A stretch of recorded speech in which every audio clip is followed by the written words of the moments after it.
I think crypto is all about short-term versus long-term. And this bill, it's a groundbreaker for crypto. Long-term, everything is lining up for a sustained bull market in crypto. We see continued flow into Bitcoin. We see continued loss of faith in institutions and other asset side. We see rise in stablecoins, rise in tokenization. All of that's looking great. But of course, we can't look past the short term. So most of us spent our weekend tracking the latest, over and back on tariffs, wondering how much macro chaos there will be in the market right now. I think you're going to see Bitcoin move to new all-time highs. This market is primed to rip. I really think investors need to decide, are they short-term investors or are they long-term investors? Those have very different feels in the market right now, and that's sort of the mix I'm trying to weigh myself as I look at these markets.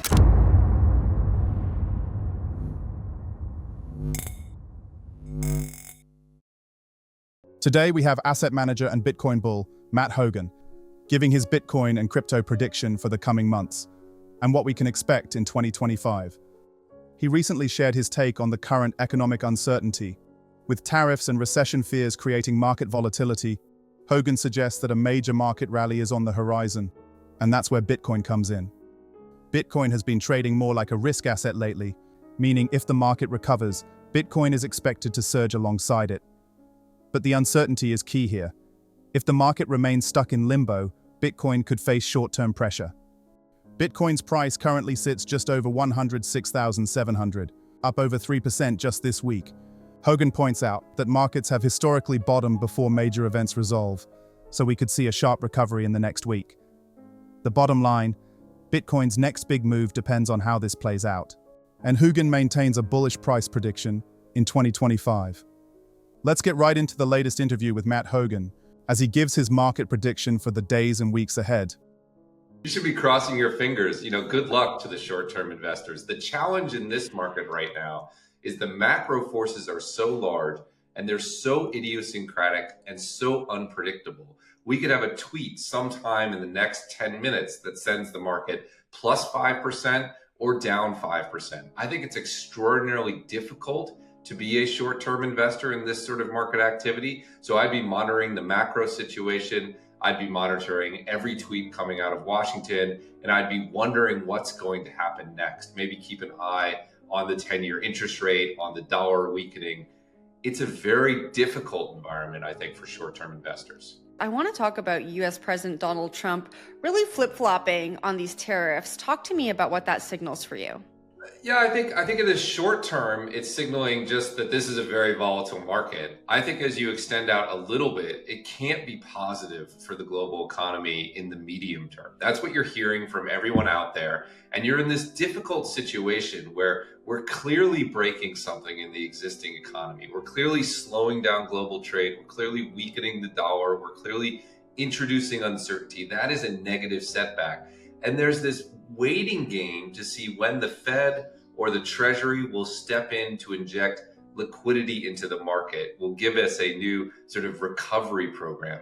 The challenge about us, where we're sitting from a short-term perspective, is all the signaling coming out of the Fed and out of the Treasury is we're not going to do anything.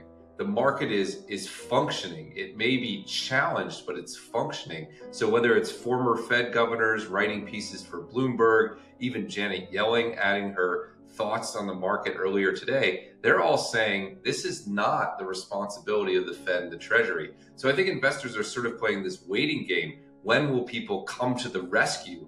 And the people who usually come to the rescue say, not yet. And that, I think, gives us a negative bias in the short term. So if I were guessing, I think there's more risk than opportunity until we see the Fed or the Treasury ride to the rescue. And there's just no sign that they're planning to do that right now.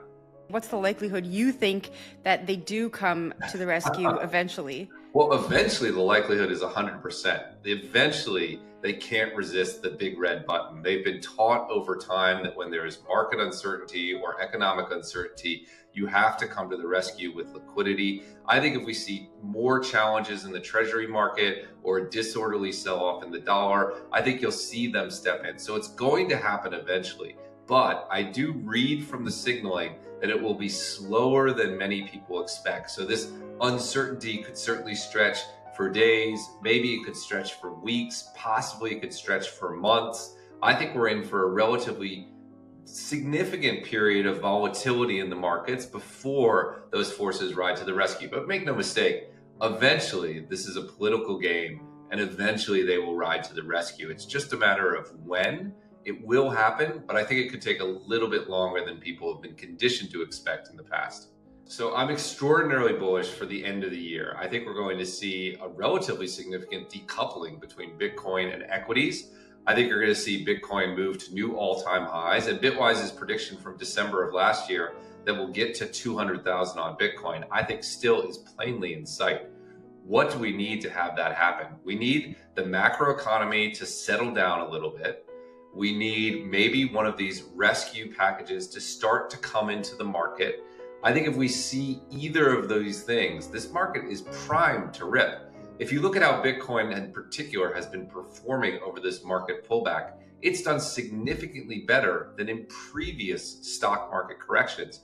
Usually when there's a stock market correction, at least for the last 10 years, if the stock market is down 10, Bitcoin is down 30. Instead, this time, Bitcoin is more or less keeping pace with the equity market. To me, that's an incredible sign of resilience and strength. Embracing an unyielding enthusiasm for the Bitcoin realm, Hougan confidently predicts that explosive growth is looming on the horizon, as BlackRock and many other crypto giants are doing just that. Hougan reassures that a long-expected surge awaits as we head into the second quarter of 2025. Now we'll hear Matt Hougan break down what implications crypto legislation has on Bitcoin and the market sentiment we can expect. 2 years ago, if I told you that the global economy was falling apart, you would have laughed at me. And yet that's what we're seeing. So as soon as we see some signal that the economy is going to stabilize, that macro will get out of the headlines, I think we'll quickly be to new all-time highs. And if we do see any sort of stimulus or the Fed or the Treasury stepping in, I think it's off to the races and on towards Bitwise's $200,000 target. Pretty unbelievable. I entered into Google to figure out what happened in 2018, and it said that the market pulled back due to Trump's tariff wars, weakening dollar, exactly the same things that we're living right now. And I think that's important for people to remember. We have been through these sort of market crises. We have seen what happens in the crypto market. Look, crypto is in a generational, multi-decade bull market. We can have these short-term challenges that set us back, but long-term, the forces powering this industry forward are going to overcome and overwhelm that. So it was fun to flash back a handful of years to the previous Trump presidency. What that tells me is that Bitcoin's long-term price target is going up, right? Gold is a proxy for current demand for hard money assets, for store of value assets. When I look at Bitcoin's addressable market, I assume it's going to match gold in about 5 to 10 years. So as gold's addressable market goes up, the long-term price target for Bitcoin goes up as well. The reason Bitcoin is down is because it's both a hedge asset and an emerging risky asset. So what we've seen historically in the short term, when there's market volatility, you see Bitcoin pull back with all other risky assets. But in the long term, it catches up and then some. So every time gold sets a new all-time high, I cheer. It means that Bitcoin's ultimate all-time high is ticking up. It used to be 800,000. Now to match gold, maybe it's 1.1 million. I saw today there's a prediction gold could go to 4,500 out of, I forget, it was Goldman Sachs or JP Morgan. If that's the case, you're talking about 1.5 million Bitcoin. So gold sort of forecasts the direction Bitcoin is going long-term. Again, we just need this market risk to stabilize a little bit, and you're going to see Bitcoin catch up and then some. When could we get to Bitcoin over $1 million? Yeah, I think 5 to 10 years is about right. I think 1 or 2 more cycles. Look, a few things are true. The vast majority of people who need to own Bitcoin don't yet own it at all. We need $1 trillion of buying into the Bitcoin market for institutions to just level up to a neutral portfolio.